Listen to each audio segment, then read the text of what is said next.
Hi, everybody. This is Leslie Likens with CXPA, and we are pleased to have you to join us during this discussion that we have today. I think that this is a very critical topic, and I look forward to the dialogue between our two guests this afternoon. If you are just tuning in, we are welcoming you to our next discussion topic as we count down to the 2017 CX Day celebration. We will be celebrating customer experience worldwide, both online and in person at a number of local events on Tuesday, October 3rd. I would encourage you to check out all of the information as well as the recording for today's panel discussion and those that we have run earlier this week. You can find all of that information at www.cxday.org. We would not be able to do any of this without our wonderful sponsors, and I've got them here on the screen for you, but their support, both in enthusiasm and in resources, has really helped to bring this celebration worldwide to CX professionals everywhere. So without further ado, I do want to get us kicked off on our discussion this afternoon. Again, this is a topic that I think will be very, very important to the CX profession. It is today, and I think it will only get more so as we move into the future. And I am excited to turn over the discussion today to Diane Majors, who is the CEO of the Customer Experience Professionals Association, and she will be speaking with Chris Rios, who is the Chief Customer Experience Officer for BlueRock Search. And they are about to have a fascinating discussion in how you find the right CX talent. So Diane, do you want to get started? Absolutely. Thank you, Leslie, and welcome everybody. I'm very honored to have Chris as our guest today. We're going to talk a little bit about the transformation as he's learned about customer experience and in the marketplace, and he's going to share some things that he's learned from HR that I think will not only help if you're trying to hire talent, but for those of us who are looking for our next opportunity, what that might look like and what we'll run into, and some really good guidance there. So, Chris, do you want to introduce yourself first? Well, sure. Thank you, Diane. Thank you, Leslie. Thank you, CXPA. I really appreciate this privilege to talk to both of you and to everyone out there in the CXPA world. Yeah, Chris Rios, BlueRock Search, as you can see, Chief Customer Experience Officer. Not a chosen title, quite honestly, except the fact that I was an executive chef for over 15 years before I became a recruiter. And about 8 or 9 years ago, became a recruiter and really started trying to figure out where I was going to carve my niche out. Tried to do hospitality specifically. That didn't work. I didn't really like that kind of environment. Plus, there weren't a lot of executive recruiters who were focused in the restaurant industry. I was doing HR for a long time. Really liked that. Loved the corporate environment and corporate mentality. I was trying to figure out how to combine the two things together, my past and now my new passion in recruiting. And when it dawned on me that customer experience was something that I had done quite a lot in the restaurant industry, it became a natural connection.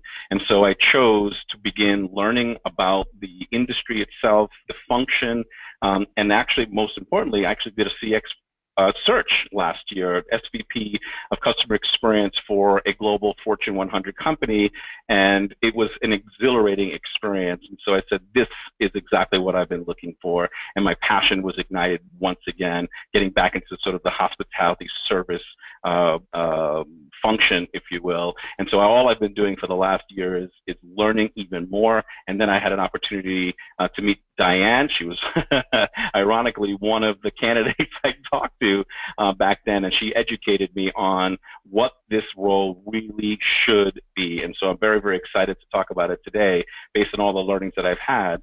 And last, I've been creating a customer experience platform for my organization because when I think about recruiting in general, there's a tendency to be very flippant or very, very low relationship orientation. There's really no real engagement between recruiter, candidate, and client. It's a lot of just paper passing, and I really didn't think that was the right way to go. And so what I've been evolving our organization to do was to provide a service model that actually took care of both the candidate and client alike. And I found that many, many people were responding extremely favorably. And I just started doing research on other recruiting firms, and no one's really thinking about it. So I said, you know what? I think I want to spearhead focusing of our recruiting firm in the customer experience area. And so that's a little bit of background on me. That's great. I think that whole touch point you're talking about really resonates with us as practitioners, because it's taking something that we just take for granted and say this is just how it works, and kind of turning it on its head a little bit and saying, how do we get those people to actually talk? Because in this business, these positions, I think, are not only difficult to hire, and we'll talk about that, Chris, but it does take a certain personality type. We talk about that, and when we invited Chris to come to the Insight Exchange, he came and attended as a member to really get a flavor for the types of people, because it's also about, Chris, as we talked about, not just the competencies, but also the type of person. So let's kind of start there with what you've seen when you've talked to you call them purists, I think, CX professionals who, done the work, or you think they get it, right? Can you talk a little bit about what those candidates look like and some of the qualities? Yeah, that's a great question. Thanks, Diane. I think that when I think about the folks that are in this particular function specifically, there's a recognition that organizations say that they're customer focused, but they're not necessarily practicing customer-focused activities.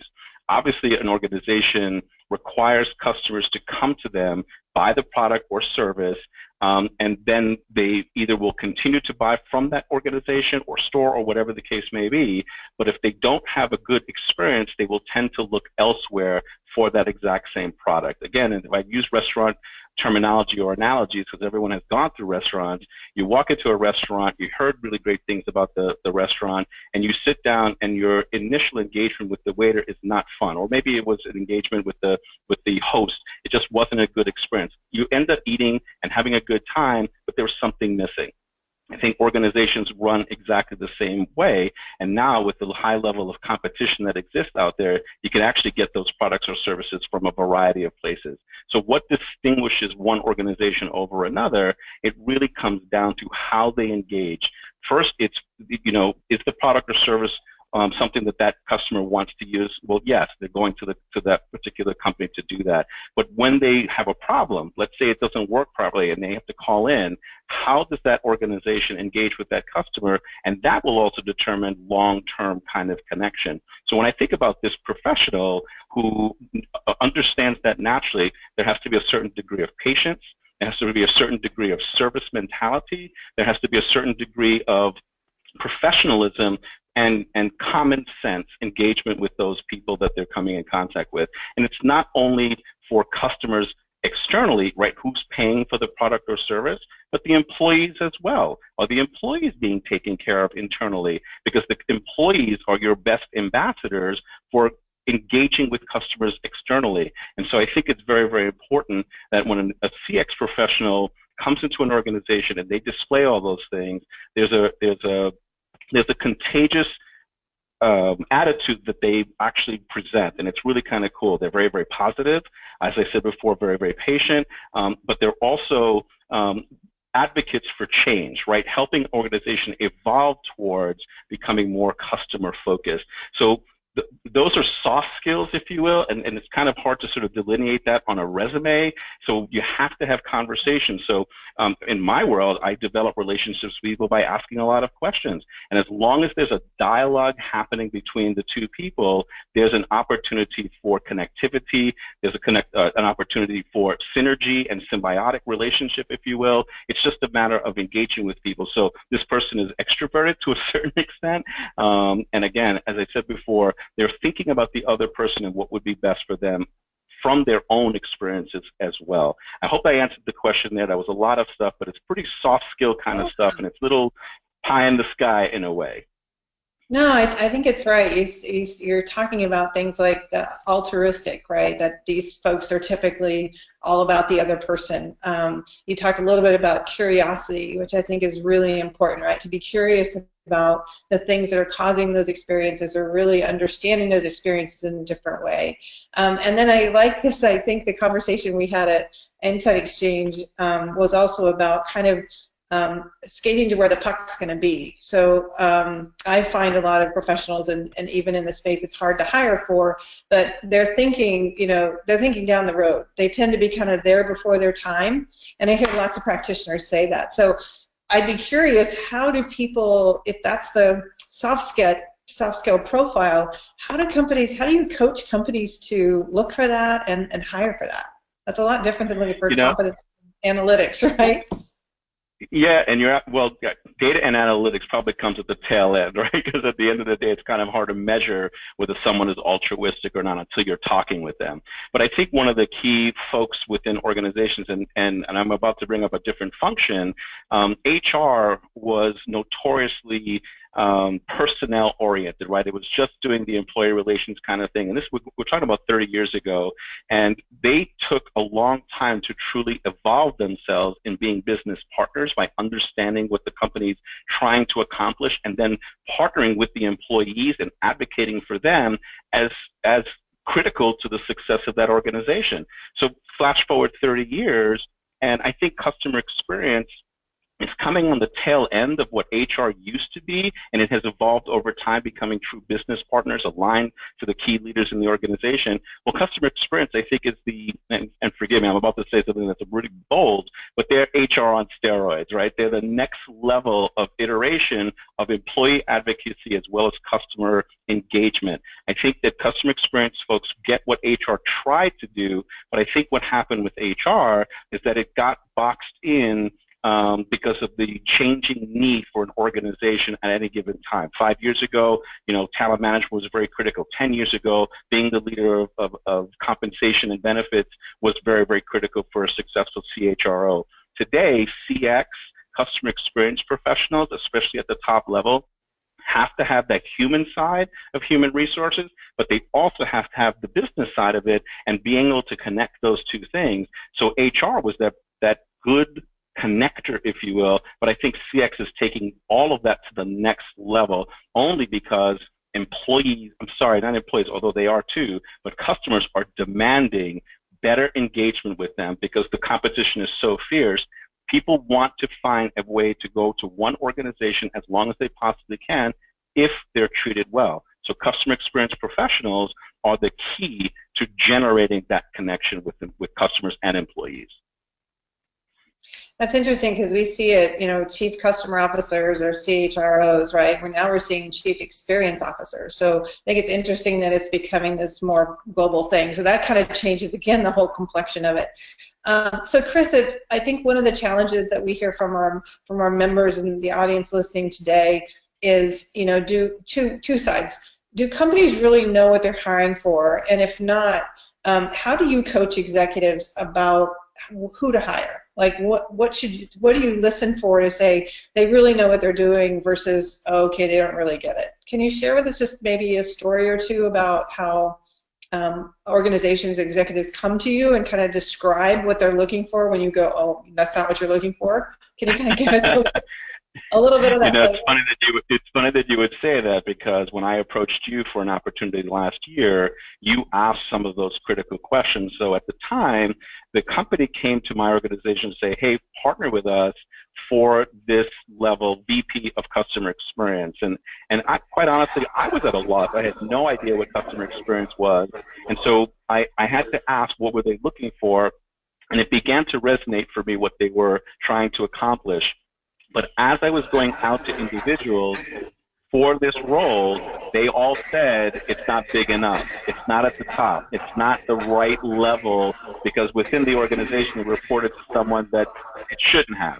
And what I mean by that is a VP to talk to a C-suite individual doesn't necessarily have the kind of respect that it should because of titling.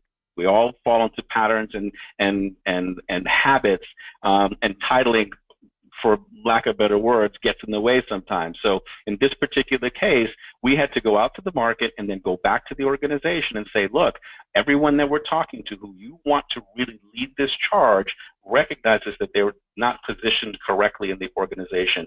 The company actually listened and elevated the role to a higher level, because now the role would report into or connect with the CEO, the person who was truly responsible for driving the change and success of that organization. So they listened, and it was really great, but we still ran into trouble, right? Because at the end of the day, those individuals who were interviewing for the role with the folks internally, those folks didn't know what this job was either. So it wasn't communicated effectively within the organization.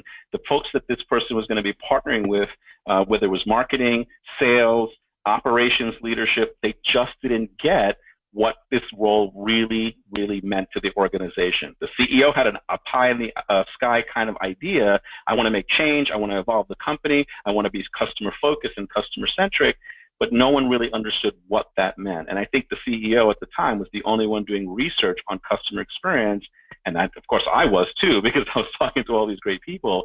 But we were able to help influence the organization to elevate it to a higher level. And as they were getting educated, they bought in even more to the opportunity of what this job could do for the organization. So that was a real life story from changing and where it should sit. Yeah, that's interesting, and where it reports to. And so now, as you have other companies coming to you and saying, well, we want to hire somebody in customer experience, so what are those magical things you say to them that kind of change their mindset a little bit about what this really is and where it goes? I think if the audience would be interested in, well, how do you tell that story to an executive who wants this thing, they're not quite sure what that thing is? Yeah, one of the things I do with almost every candidate, I have 5 things that I tell them or I suggest to them as to what would compel them to look for an opportunity. And it's job, company, career path, money, geography. I don't want to get too lost in that. The one thing that's very important is when I think about career pathing, I try to help the candidate paint a picture of what their end state game is, right? What do they ultimately want to accomplish? And so I approach customer experience in the same way. When a company comes to me and says, we're trying to do X, I always ask them, what is it that you ultimately want to have at the end of the day? What does your company look like 5 years from now? Once I understand what that looks like, and more often than not, it takes 2 conversations, maybe 3, because they really have no idea, right? We really want to go down this path. And I think a lot of times CEOs or C-suite folks, they are getting on the bandwagon of what customer experience should be, right? Everyone else is doing it, I want to do it too. I don't want to be behind the times. If I don't get on this bandwagon too, I'll lose, right? I'll lose market share or whatever. So when they go back and start thinking about it, and 2 or 3 questions later on, they actually can paint the picture of what that looks like. I now have to backtrack and say, well, here's where you are, here's where you want to go, and let me tell you how I can help you get there using talent. And more often than not, there's a pause, because now they have to invest, right? They have to now put their money where their mouth is, and they say, okay, we really want to do this. Here's where we are. I realize we're really kind of far away from that. How long will this actually take? I said, well, it all depends on the kind of talent that you bring into your building. You want to accelerate it, here's what it looks like. And I begin to walk them down the path of what multiple areas of customer experience looks like. If they're only focused on call center activity or, you know, de-escalating escalations, if you will, for lack of better words, because they don't want to be they don't want to be reactive in some of the problems that they're getting in their organization. Well, that's a completely different avenue as far as customer experience is concerned, because that's only one part of the overarching strategy associated with what they're trying to accomplish. So I have to ask them some very, very serious questions, and I hope when I do that, they can then see for themselves where they really are and how realistic it is of the journey that they want to go on. So it's a difficult question to truly answer, you know, specifically, but those are the kinds of conversations I'm having on a regular basis to help people really decide where they want to go. Well, let's flip that to the other side then. So if you have candidates that are, you know, you're reaching out to, or people that are reaching out to you that are looking for something else, what kind of guidance do you give to them about looking for the right thing, or skill sets that they should be highlighting? Like, what's your advice or your coaching to folks that are looking for another position? Excellent. I think that's a good other side of the coin question, because when a candidate is coming to the table, I go through the same kind of rigor, right? What do they want to accomplish long term? Where are they now and how to get there? But more importantly, a lot of the times, especially when I get higher up in the chain from customer experience professionals, and there's a lot of really good ones out there, they all recognize that they're strategists to a certain extent. They know what they can do for an organization, but it's a matter of how many opportunities are there for them. And if there aren't that many opportunities for them and the pool of folks is getting larger, what's going to distinguish you and set you apart to be put in front of some opportunities? So I do ask them a series of questions in the same way. What are you trying to accomplish? What is your focus of attention? And let's assume, for argument's sake, they are a strategist. They're the person that can see the whole overarching picture. Well, they know that that task is daunting, because when you're thinking about strategy and you're coming in and saying, hey, I can revamp your entire organization if we were to do all this stuff, and you don't have a relationship with that organization, you don't know the C-suite, well, it's impossible to make the change, because you can only talk so much and evangelize so much about CX without really having impact. So I try to pare them down and give a realistic perspective and say, if you got into this kind of job that would eventually lead to this, would you take it? More often than that, I get yes, because they want to continue to be a practitioner of customer experience, and they're willing to take roles that may not necessarily be that top one, because they just want to keep on doing it. And so I advocate for that. And the toughest part is, will they get bored in that role? Maybe. But if they get into the organization and they're practicing what they preach, they'll have greater impact, because their trust factor will increase over time. The more they do within an organization and the greater impact they have, there's a greater and greater trust with that individual that says, okay, I think that Diane can do this other job over here, so why don't we give them that opportunity? And they're already in the building. They're already an internal, there's an internal read that they have. So it's kind of, again, another hard way to answer this question, because it's an evolving function, and there's a lot of really good folks out there who know what they can do to influence an organization and get them better, but it's hard because there's not a lot of opportunity. Let me also, one other thing, let me just say, organizations, as I said before, don't know what they're looking for either. So they'll hire someone to do a specific job, and when that person becomes bigger than the job itself, then they don't know what to do with that individual. So that person has to be, the candidate has to be able to go into the company and say, I can also do this over here, and I can do this over here. Let me help you here. And as they're building relationships, they have greater impact. Again, long way around the barn. I'm not sure if I 100% answered that question from a candidate perspective, but I hope that makes sense. These aren't easy questions. Yeah, these are not easy questions, because it is in a very fuzzy sometimes environment. But what I heard you say there was that if you're in a position and you're really looking and you see that bigger picture, and I think that's part of the personality of them, as we tend, as I said, to skate to where the puck is. You're saying to use that time and your energy to build trust and to show impact of what you can do, and kind of paint the picture for them of what the bigger picture could be. So I think that's great advice, because there's a lot of people who say, if my organization would just do this, I know we could do this. So there's a lot of pent up wanting to do it. We can see it, but the organization just isn't ready to move yet. And so what are some of the other things you're seeing with the kind of this back and forth between it? Do you see it increasing a lot? Is it more because you're aware of it, or do you really see customer experience as a profession coming up a lot more in your discussions with companies? Yeah, it's funny. I have been, in the last month or two, I've actually seen a lot of the larger organizations spearheading this customer experience, and I think the language is being thrown around. Unfortunately, it's being thrown around shamelessly. And as I penetrate some of these organizations to ask what they're trying to accomplish, they're so big that it's impossible to truly have a comprehensive customer experience platform that can affect 250,000 people, call it the Walmarts of the world or whatever you want to call it.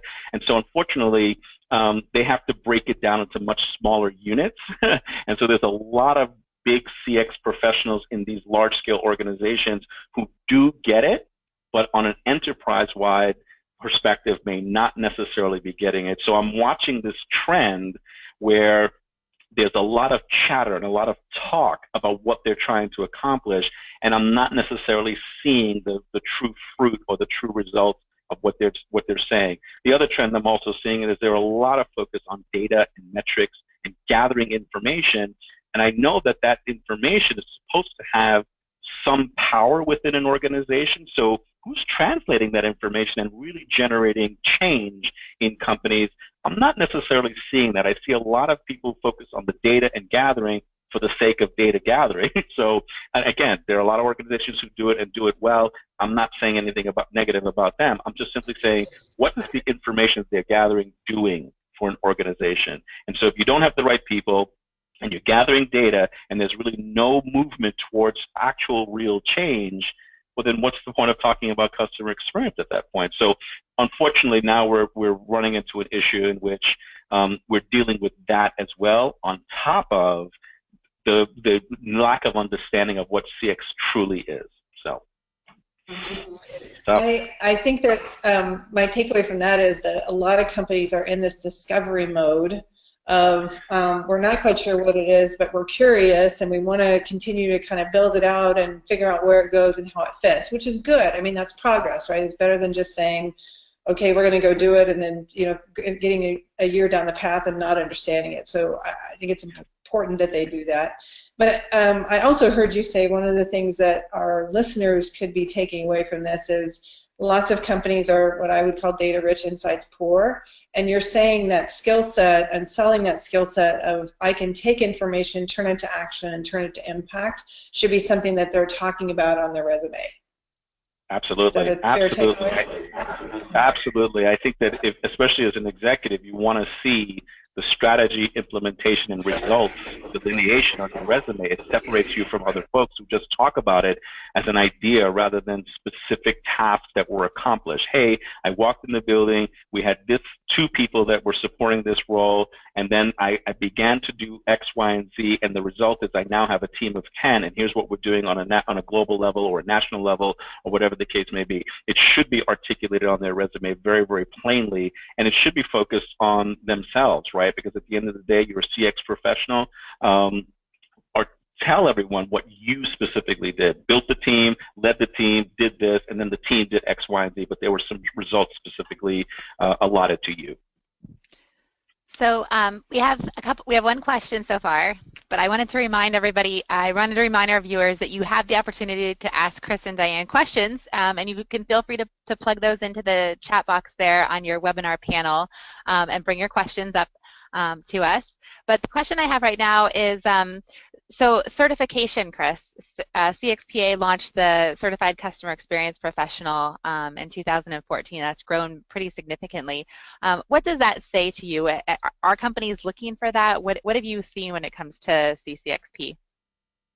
Well, here's the irony of, right, because a lot of people don't recognize CX as a profession from the vantage point of, I don't see any schools doing it. There's no, and again, I may be limited in my understanding of how this works, but one of the things I love about the certification is the rigor associated with learning this particular craft, and that there are other people around there willing not only to teach it, but to support the individuals who are evolving within this function. I think the certification has great power and great cachet because it tells people that you're not only a student, not only a practitioner of the function, but now you're also a student of it, and it's an evolving learning, if you will, because it doesn't ever stop, right? You can always get better as a customer experience professional. When I think about a person who's coming out of a certification class, be it CXPA or wherever, I'm thinking to myself, this person is very, very serious about the function and what they do, and they're adding more fuel to their tank to help them propel them down the road to help organizations get better. So I highly value the CXPA specific certification, but if anybody else has gone through a serious one like that, well, bravo to them. It just tells me a lot about what their interest level is in the function. It's not a passing fancy. That's helpful. Right. Any other questions, Leslie? All right. Well, Chris, unfortunately, it makes me sad, but we're at the end of our half hour. I can't believe how fast that went. Fascinating conversations, good takeaways, I think, to be thinking about how we position ourselves in an organization and then what we're facing as we're out looking for positions, or we're helping our friends in CX trying to find positions, and really understanding where those organizations are and how we have to educate them, promote ourselves, talk about the right things, and plant the seeds, do the work, and then grow that trust. So, Chris, I want to say thank you so much for joining us today. It was delightful. Leslie for hosting. Any closings? Thanks, Any everyone, closing comments? No, thank you guys very much. I appreciate the honor and the privilege. Thank you so much. And thanks to all of you who have tuned in and were watching us today. This session will be recorded and it will be available at cxday.org. That's O-R-G. Our next panels will take place on Monday, October 2nd, as we continue our countdown to the 2017 Customer Experience Day on Tuesday, October 3rd. Thank you all for joining us. Thanks to Chris and Diane, and we will see you next week. Thanks, everybody.